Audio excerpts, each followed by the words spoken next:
Talagang buhay na naman ang local tourism dito sa Pilipinas at lalo ngayong tag-init at summer vacay, hindi mapigilan ng mga tao na mamasyal. And what better way to do it than by Cebu Pacific?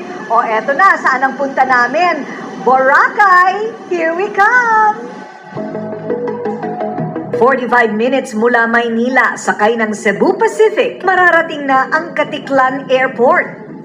At ilang minuto lang, sakay naman ng speedboat. Bubungad na ang mapang-akit na Boracay, ang happy place ng mga mahihilig sa beach.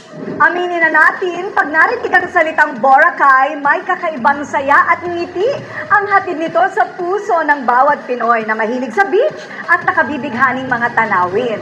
At ang alok na kayamanan ng isla ang siyang binabalik-balikan ng mga turista, mapalokal man o banyaga, happy place